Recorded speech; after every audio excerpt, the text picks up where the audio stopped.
Did you know that Warren Buffett, the greatest investor in the world, has been anticipating a significant market meltdown for more than a year? The 90-year-old investment veteran has made clear in numerous recent interviews how he believes most companies across a range of businesses and sectors are currently overvalued. Buffett issues an inflation risk warning amid the pandemic's red-hot recovery. Anyone could spend several years learning Buffett's investment approach, but in essence, he always buys equities when the market is in a downturn. When he thinks the market is about to crash, he also keeps making some substantial modifications to his portfolio. In this video, I'll explain Buffett's approach, his market forecast, and the reason he sounds so pessimistic. Let's start right away. Buffett is regarded as the most successful and wealthy investor in the world by the Bloomberg Billionaires Index. It is estimated that he controls a fortune that is worth $104 billion.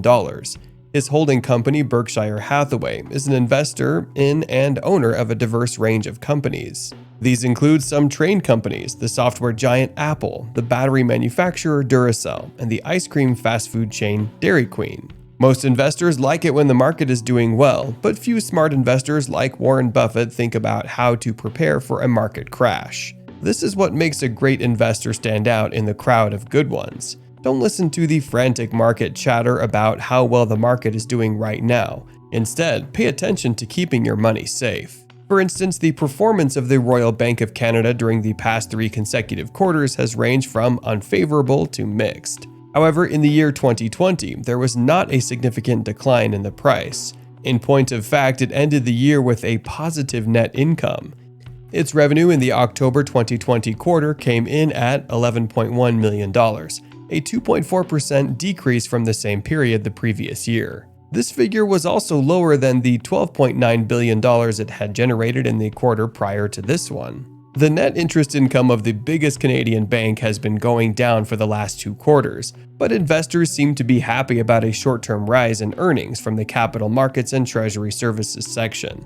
Its earnings from personal and business banks fell by 21% in the most recent quarter, which I don't think is a good sign in any way. In the next few months, it's expected that financial institutions such as RBC will face an increase in the size of business loan defaults.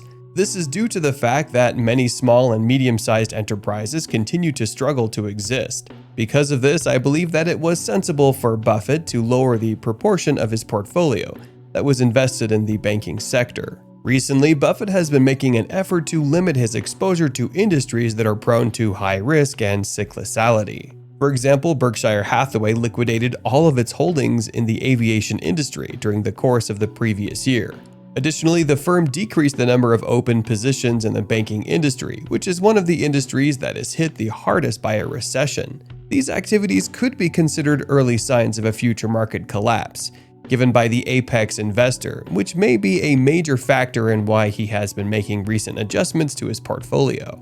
In terms of the stock market, 2020 has been significantly better than anticipated. While the COVID-19 pandemic presented difficulties for the majority of large corporations, it made it more difficult for many small firms to survive. Nevertheless, the market kept rising as a few tech firms experienced an uptick in demand for their goods and services during the COVID phase. Surprisingly, the shares of numerous businesses that were not at all directly benefited by the culture of working from home also did well last year. Many industries currently have bubbles that could pop at any time as a result of a surge of their shares. Buffett stated that the companies in his portfolio were seeing very substantial inflation in a variety of industries as a result of a lack of raw materials and a high savings rate among employees, who were able to keep their jobs but were prevented from spending money on activities such as vacations during lockdowns. Buffett expressed concern about the impact of inflation, particularly on the economy of the United States, in the midst of a red-hot recovery from the worst of the coronavirus pandemic. During their normally in-depth conversation, Warren Buffett and Charlie Munger, who is considered to be his right-hand man, blasted what they saw as excessive optimism in the financial markets. They specifically targeted the cryptocurrency Bitcoin, investment instruments such as SPAC, and the stock trading software known as Robinhood. On Saturday night, the 90-year-old billionaire gave a speech from Los Angeles at the second shareholder meeting of the company. The meeting was held online because of the pandemic. People who want to learn from a man who is frequently referred to as the Oracle of Omaha. named after the city in Nebraska where he still resides, typically go to the gathering. He's known for his wisdom. Buffett's comments on inflation will be clearly considered by economists across the world who are closely watching for signs of overheating in the US economy. In 2020, coronavirus lockdowns in every part of the world caused serious recessions, but it's expected that major monetary stimulus measures and the loosening of restrictions will lead to a quick recovery of the economy. Buffett told the truth and said he would vote for Joe Biden in the 2020 presidential race. Biden was the main force behind a huge economic boost plan that cost $1.9 trillion. The Federal Reserve, the U.S. central bank, may decide to hike interest rates if inflation picks up steam, which might lower asset prices. The zero-commission Robinhood share trading software has come under fire from Buffett, who claimed that it encourages younger investors to regard stock market investments as gambling chips. At the beginning of the year, retail investors flocked to meme stocks like the video game company GameStop, placing Robinhood at the epicenter of a share trading frenzy. But he and Munger criticized the larger number of special-purpose acquisition companies, SPACs, which act as blank check entities and generate money in order to locate and acquire private enterprises. Following a surge in popularity in 2020, hundreds of companies have pursued stock market listings via SPACs. But some experts think that this is a symptom of a developing stock market bubble fueled by low interest rates. Munger said that SPACs were morally wrong, and that the cheap money that SPAC backers were making could cause terrible problems for civilization. Munger also didn't like the fact that Bitcoin was becoming popular. He said that it was useful to kidnappers and extortionists.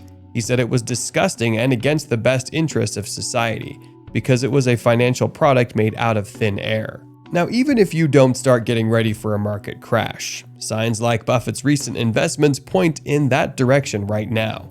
But a market crash isn't always bad because it gives buyers like Buffett a chance to buy great stocks at a low price. With this, we wrap up this episode of Informed Investing. Do you think it makes sense to shut down your risky open positions now and start shortlisting the stocks you would buy in a market crash? Drop a line in the comments and let me know. Thanks for watching. Please subscribe to my channel and hit the like button if you enjoyed the video, so that you may be notified when I upload a new one.